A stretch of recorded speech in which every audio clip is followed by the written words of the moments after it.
Here at the Lean Enterprise Institute, we think a lot about change. We think a lot about enterprise transformation. Every day, all day, each of us aspires to create desired change. That's what work is all about. Enterprise transformation, then, is change on the enterprise level. We've learned a lot over the years, and we have learned that effective enterprise transformation requires change, innovative improvement, on 5 dimensions. That is a bold assertion. Not 4, not 6, but 5 dimensions. And lean thinking has a point of view about each of those 5 dimensions. We're not going to go deeply into what those points of view are right now.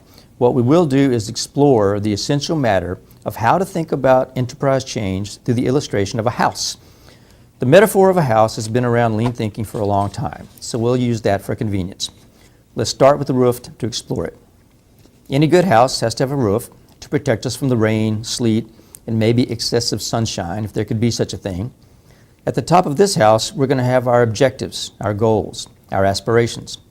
In other words, we're going to be asking a question, which is, what is our value-driven purpose? Why are we here as a company, as an enterprise? It may be that we think we're here just to generate money. That would take us down a certain path, in which case I may care less about value and may care just about profit. Lean thinking drives us to think about what value are we creating for customers, for society, for employees. What is our value-driven purpose? Since it starts with a question like that, that means our approach to effective transformation is going to be situational. It's a situational approach determined by first asking the question, what is our value-driven purpose? And more specifically, each individual in your organization needs to be able to ask and answer, what problem am I here to solve? What problems are we each trying to solve? The next question to ask is, what is the work to be done? What is the work? Any house has to have walls, or we could say pillars, to hold up the roof. This first pillar represents the work to be done. We can call it process. What is the process by which we're going to accomplish our purpose? If our purpose is to create videos, then we have to know how to get a video camera, then set it up so that we have the proper lights so we can actually get the work done. Then, as we gain experience, we'll doubtless find that there are problems in the work, that the work needs to be improved. So we need some means by which we go about process improvement, improving the work to be done. Always starting with the work. What is the work to be done? So now that I've identified the work that's going to solve the problem, to deliver the value that we're here to provide, that's the first pillar to hold up the roof. The roof is not going to be held up with only one pillar. We have to have another. And we're going to call this one capability. This pillar is understood by asking the question, what capabilities do we need to do the work, to solve the problem, to fulfill our purpose? Capability building then comprises the other pillar, the second pillar. With these 2 pillars, now I have something holding up my roof, so it starts to look like a house. But any house is only a house until it's a home. It becomes a home by the behavior of the people living in it. The person is inside, not outside, so protected, comforted by the house, but also the dynamic that brings the house to life to make it into a home. There are 2 aspects to that we want to think about here. One is the management system that I can define that will support the development of building capabilities to do the work, to fulfill the purpose. Also, the behaviors, the soft skills that are required of leaders and everyone for us to be able to work effectively in this management system, to build the capability, to do the work, to fulfill the purpose. So we need to define those soft skills, those behaviors. For example, how might I respond as a leader when one of my employees, one of my team members, has a problem or has made a mistake? Do I get angry? Do I throw things? Or do I seek to understand the reason why so I can take away the barriers that are in the way of that employee being successful? The management system, then, is something I can define just as I define a mechanical device. Let's say, for example, we'll meet every morning in a huddle at 8 o'clock. We'll meet again before lunch to see how the day has gone so far. We'll have weekly meetings to really assess and determine our plans for the week. We'll meet monthly to see how we're doing against our annual plan, and annually we'll develop a plan that will take our organization further towards achieving our defined purpose. This then is something that can be defined mechanically, the management system, and then the behaviors, the leader behaviors and the teamwork behaviors of everyone are those soft skills that fit in and bring this overall system to life. And one more dimension to our enterprise transformation model, and that is underneath all of this, there's a basic thinking, a mindset or underlying assumptions that inform everything we do, that inform all of our activities as we attempt to achieve our purpose. Basic thinking, and a couple of other words that I'll use interchangeably here with basic thinking, mindset or underlying assumptions. Assumptions can be of two types really, explicit assumptions that we articulate and hidden underlying assumptions that we're not aware of on a moment-to-moment basis. These are the underlying assumptions that comprise our culture, our current culture as it exists today, and our ideal culture that we aspire to. Understanding that will give us a gap to close, just as we will be able to identify gaps in other parts of our enterprise performance as we solve problems day to day. So altogether, these are things that need to be addressed, and around each of these I can ask some simple questions. What problem are we trying to solve? What purpose are we trying to achieve? What is the work to be done? How will I go about improving it? What capabilities are required, and how will I grow them? What management system can I define? And what behaviors are required to build the capabilities, to do the work, to solve the problem that we're here to solve. And underneath it all is the matter of addressing what is our basic thinking. What do we currently think, for example, about cause and effect? How is that thinking currently comprised in our culture, and how does that affect the kind of culture that we want to create? These dimensions addressed lead us toward effective enterprise transformation. If we leave any of these out, we'll fail.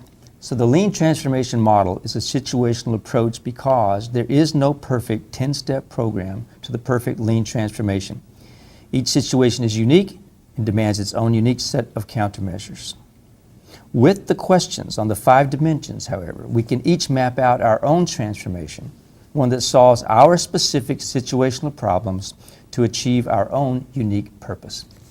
Good luck on your own journey. Okay. Did you recognize the voice? So that was with no script, and we decided that that would be a nice way to have a lot of information. Pretty efficient, 7.5 minutes to basically explain our view about enterprise transformation. So there are some, it's fairly simple, but probably kind of deep as well. So I've been listening to your questions, both to the other presenters. I've had some conversation with you today. And basically, I think the answers are contained in that 7.5 minutes. That's my proposal. And you'll notice the way it was written, the way it's spoken, it doesn't actually mention customer. That may seem a little strange. It starts off by asking, what's your purpose? It says value-driven purpose. So to determine value, from lean thinking standpoint, how do we determine value? From the standpoint of the customer. But I intentionally made it broader than that. It goes back to very deep first principles of lean thinking, which I think all begin with questions. So this morning I mentioned science begins with questions. I think lean begins with questions. I think improvement begins with questions. So what is your purpose? So everyone received one of these, right? This little booklet. So why don't you open it up to a blank page? By the way, when I first began learning lean, Toyota stuff, 35 years ago, there were no books, even in Japanese. There were no books, very few training materials. So for my own learning, mainly I had a blank sheet of paper and a bunch of questions, and then things to do to go get experience. very much like the students that we heard from today from the Bosch Academy. The same thing. Here, go and observe. Go solve this problem. Here's a problem for you to solve. So the questions of the transformation framework, right? The first one is, what's your purpose? And then turn that into a problem to solve. So we just heard a wonderful story. The race, the Iditarod, is very famous in the United States. So nothing but respect for anyone who would try to do that. So for Otto, it's an amazing respect for you for doing this. So my proposal with this transformation framework is it can apply to anything. You're welcome to disagree, okay? And as you leave here, you think about it. Do I really agree with that? But, so what was Otto's purpose? Please write it down. What do you think his purpose was? If I begin asking a question like, who's his customer? In that case, you can make something up. But honestly, okay, that question takes you in a funny direction. What was his purpose? And from that, I believe, he turned that into a problem to solve at a high level, and then a lot of little problems to solve along the way, right? But what was his purpose? What was his aim? I wrote down my own notes of what I think his purpose was. From there, I think, according to this model, the next thing is, what is the work to be done? It's a 10-day challenge. He's a musher. He has to have dogs, has to have a sled. There's specific things that must be done. So I get a lot of questions, again, about leadership and things like that. And we'll get to that later. But first of all, what is the work to be done? I can't think about those things until I know what that is. I believe, you could say his purpose could have been to win the Iditarod. You could say his purpose was to challenge himself. You could say his defined purpose, problem to solve, was to finish the Iditarod, to make it all the way through. And to do that, right, he had certain things he had to do. He had to get 16 dogs. How do you get 16 dogs? That was the work right? Those are the things that have to be done. The work to be done. From there, he had capability development. Okay, so what was the capability that he had to develop? In himself and in others. He had to develop the capability of his team, yeah? So he had to develop the individual dogs. He had to develop himself. He had to develop the dogs as a team. So what I'm asking you to do as next step is think about anything you're doing and how these questions can apply. And answering those questions can lead you down the path of a lean journey. Then, now that I know what problem I'm trying to solve, finish this 10-day grueling test. What's the work to be done? Well, I need to have 16 dogs. We need to have 20-hour days. Then what capabilities do we need to have? I have to be able to survive 20-hour days. I have to be able to set up camp. How do you do that? And what was his approach to learn that? Through doing it. In his case, he found a coach who was willing and able to help, yes? Had developed the capabilities. There were 2 basic instructions, right? I think is what, I won't try to say the Hungarian. I was practicing a moment ago, listening to the translator, or listening to Otto, actually. But left and right. The capability he needed to have by the team was to understand those instructions. Right? So he had a management system, how he was going to manage the team, right? And he had routines. He had daily routines. And he had a leadership style, leadership behaviors to go with that, which is when I say left, we go left in a big curve and a big arc. When I say right, we go right. So he had to, and to be a leader, I think he had to do the same thing we have to do at work. I think he had to build trust with those dogs, especially the lead dog had to trust that when he said left, it was the right thing to do. And underneath all of that was some basic thinking. So what do you think? What was his basic thing? What was the basic thinking that underlied this entire endeavor?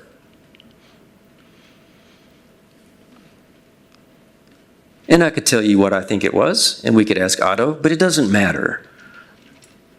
This is practice and how you can use these questions for anything. We can use these questions to understand where you are in your company's lean journey, and also we can use them to guide and direct ourselves for what kind of learning we have. Wonderful story, wonderful story. And I'd like to learn more about it, and I think I will. This is where we left off this morning.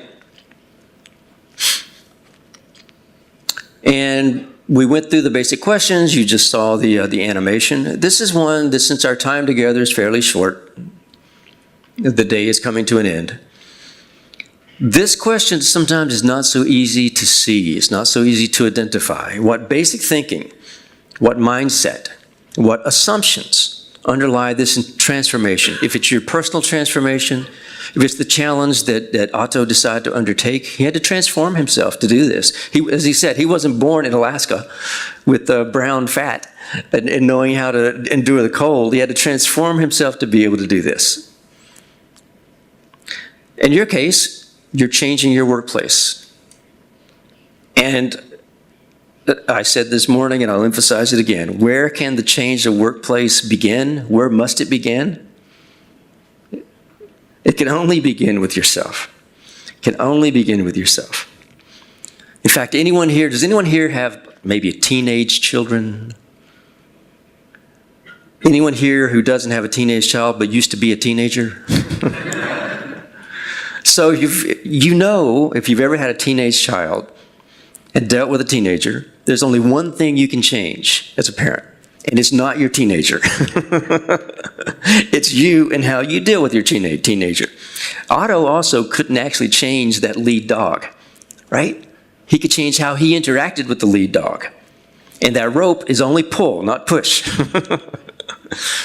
I think it's the same at work. I think it's the same in the family. I think it's the same at home. So to break this high-level question down, so do you understand the basic thinking, the mindsets, the assumptions, the values, and grasp the impact on your organization and its culture? So what is it really? I don't just mean the things we say, right? So we can all get together as a team and say, okay, what are our principles? And we write them down. And they're good. But what is really driving the behavior underneath it all? So then, based on understanding where we are now, what are we going to do to change that basic thinking in desired directions? What are we going to do that? So let's explore that a little bit more. And to start, I'm going to tie it back into this example from Toyota again. And forgive me, I talk about Toyota a lot. That's kind of what inspired this whole movement. But listen, I worked for them in Japan a long time ago, just as they were in their golden era, their golden age. They had just developed this Toyota way in a mature way when I landed there. And I was not only the only American, so I was the only non-Japanese in Toyota City at that time. It was me and 70,000 Japanese saying, how do we deal with this problem we have of needing to globalize? So I'm going to share a little bit of I think, an important insight into the basic thinking that informed the development of this way of thinking, this lean thinking. So Mr. Minoura, I was fortunate enough to be able to meet and work with some of the great developers of the Toyota production system. Mr. Minoura was one of those. And he said, one interesting thing he said was, we call it TPS. And he said TPS is the right acronym, but the T shouldn't just stand for Toyota, it should stand for thinking. So think of it as the thinking production system. So we want everyone involved thinking all the time. Thinking about what? About the problem that they need to solve. As he says, describing this thinking production system, one of the most first things that we learn about it, and we heard about it today, is continuous flow, one-piece flow, right? His description of the profound meaning of one-piece flow is, if some problem occurs in one-piece flow manufacturing, then the whole production line stops. In this sense, it's a very bad system of manufacturing. It's crazy. The line is stopping. I gave the example earlier of that transformation of the union workers in the United States, at NUMMI in California. They were given the power to stop the line by pulling a rope. It's amazing. Our General Motors friends said to us, are you going to give these workers the right to stop the line? And we said, yeah. And they said, you're crazy.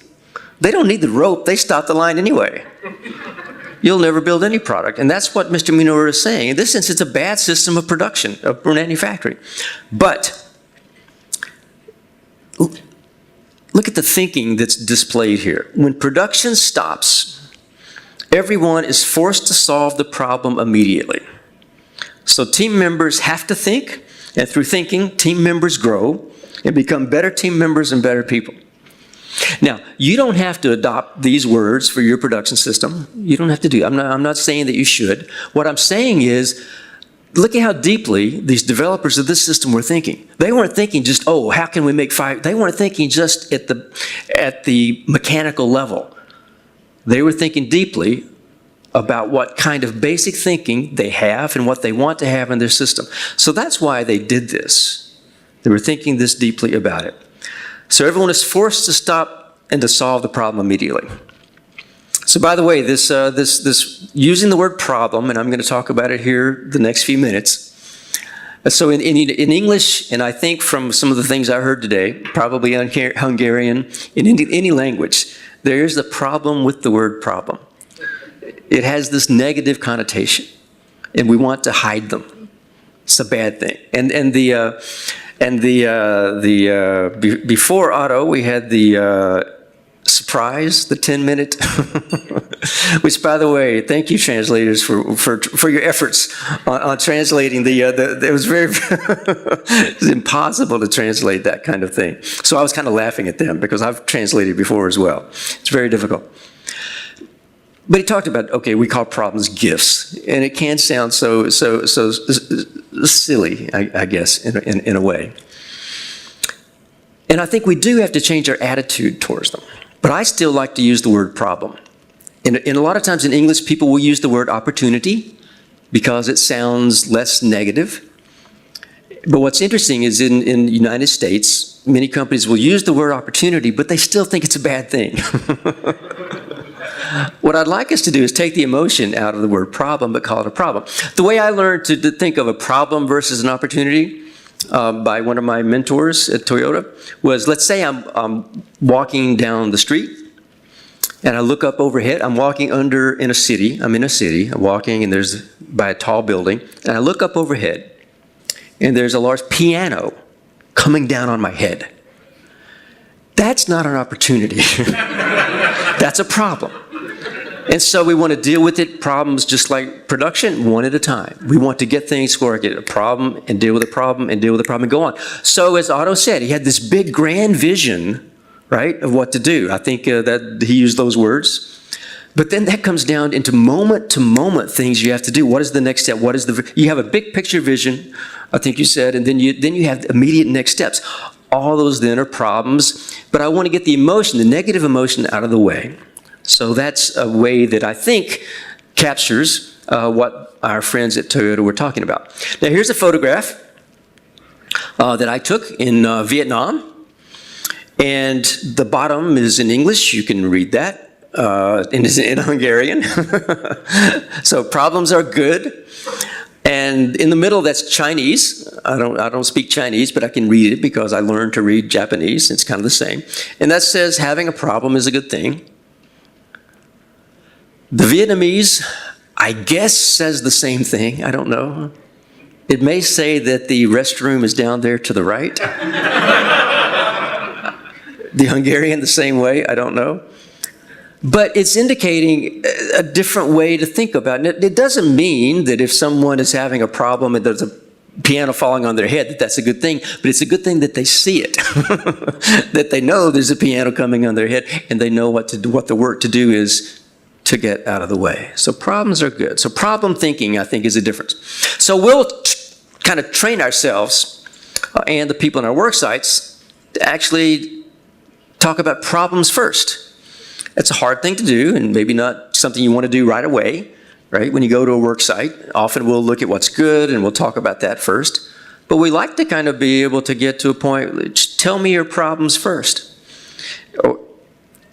Before kudos or praise, right? Oh, you're doing a great job, kudos. Before that, how about problems first? That's a good challenge to think of trying to get to that point. That means a lot of things have to be in place to be able to talk about problems first, right? Without it being negative, without it condemning someone, without it having the blame attached to it. If I go in and talk about the praise first, let's say you were supposed to build 500 of these today. You build 400. Yes, the first thing I can say is, oh, it's great you built 400. But we know that what I really think is, why didn't you build, what happened to those other 100?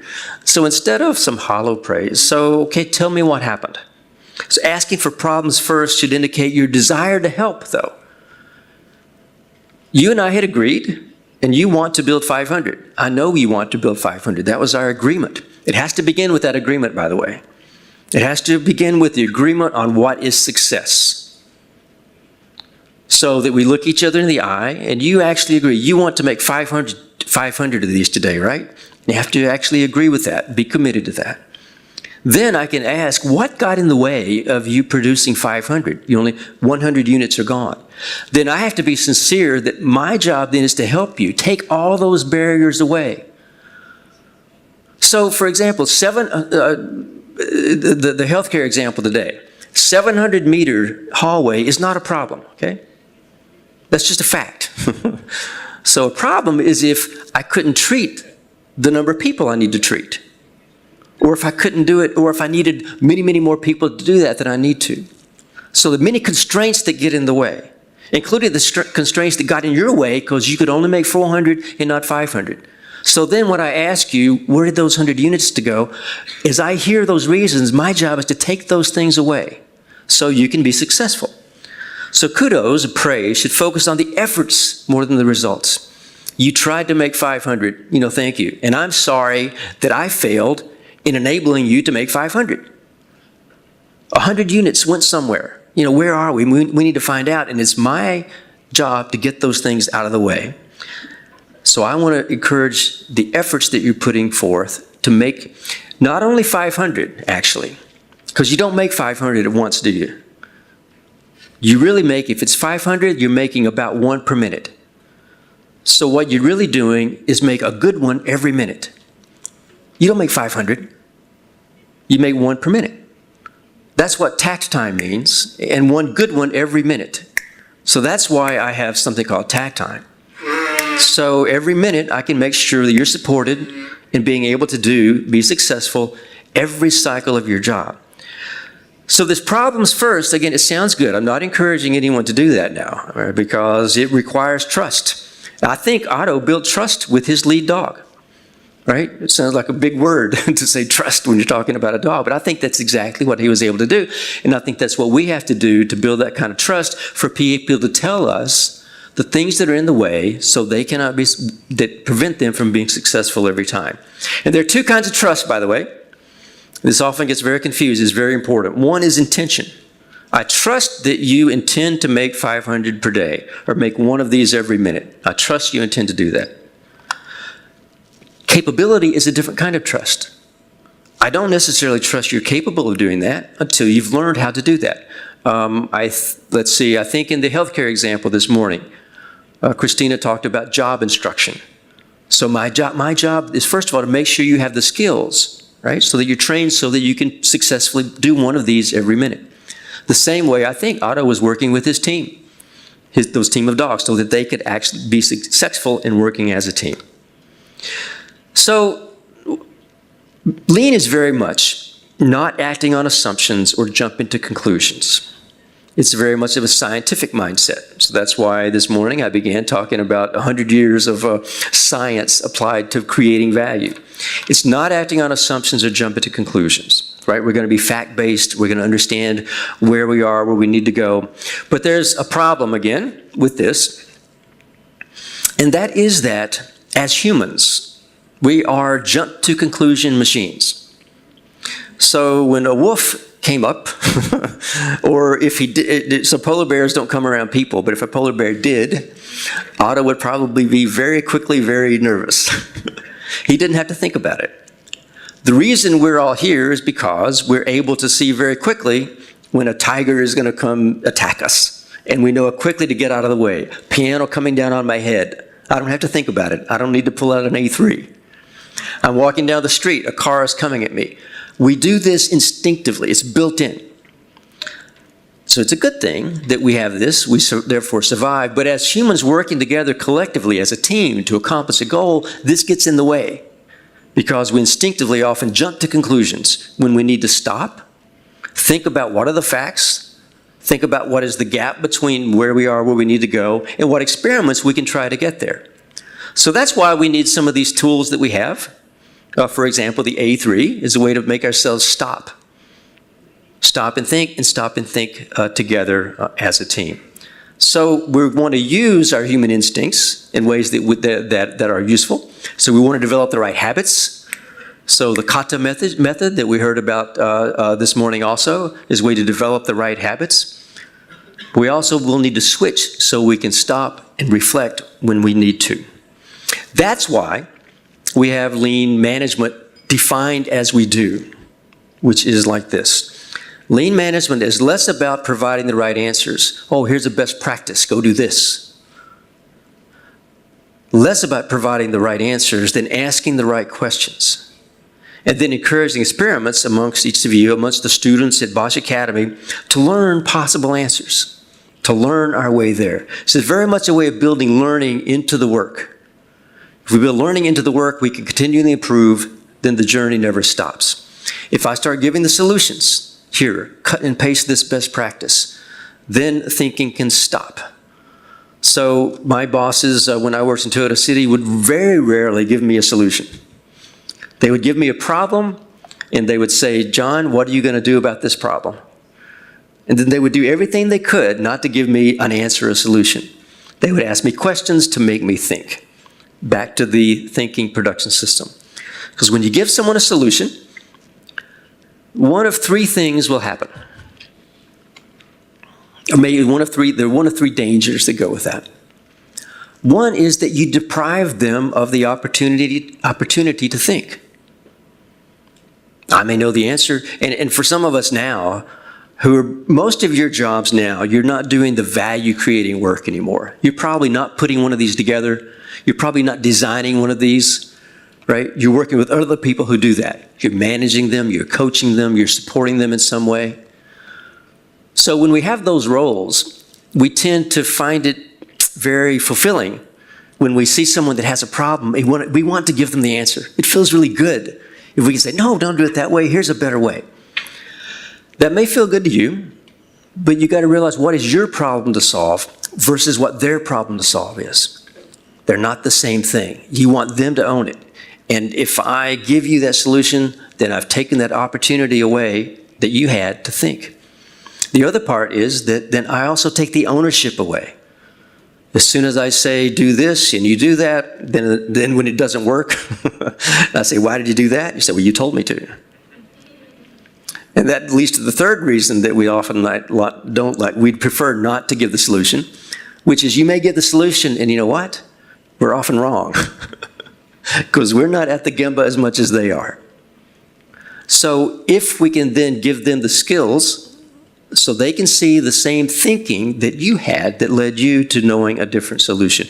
So the skill around asking questions as opposed to providing the right answers becomes a core of what lean management is all about. So putting all this together that we've talked about today, beginning this morning, first of all, I think lean thinking, doing any work, factory work, knowledge work, or any endeavor, coaching a football team to the Euro Championship, means these two things. I mean, it's engaging everyone, all 16 dogs in the team, they all have different roles, everyone that's in my team, everyone in the factory, in problem finding and continuous experimentation. So I want you not to just be doing a task, I want you to be looking for problems. And that means, secondly, giving everyone permission to fail, but also ability to succeed. They have to go together. So both of these go problem finding, continuous experimentation, but everyone permission to fail, but ability to succeed. If I just give you permission to fail without the ability to succeed, our organization will not succeed at all. Ability to succeed, but without permission to fail means we're going to get stuck, right? We're not going to be continuously improving. So what are we trying to transform? Fixing the factory floor, the value-creating work, is necessary. So the factory floor, I mean, wherever the value-creating work of the business is performed. It could be in a surgical theater. It could be the knowledge work of designing what the surgery room will look like. But it's necessary but not sufficient. In fact, it's usually the most important thing, but fixing the factory floor alone is not sufficient for the overall transformation we want. But the way we're going to go about changing everyone, the thinking of everyone, is through the work experience that people have. We come to work starting when we're 22 years old out of college, or maybe 18 years old out of high school, and we work 8 hours, 5 days, and we do that for a year and another year and another year. And that experience creates us. So if I were to ask you, we talked about process or work and talked about people. Which is more important? Process or people? How many say people? How many say process? Okay. That was not 100%. This is yes and this is binary. So people say, how many say people? The social side. And how many say process or the work? And that was about, let's see, 80% said people, 10% said process, 10% are still thinking about autos, wanting to join auto in Alaska next time. Yes, people are very important. I would also encourage us to recognize, though, that, and one of the reasons people are so important, well, people design the process, right? So you can design the right process, and that gives, for that reason alone, people might be more important.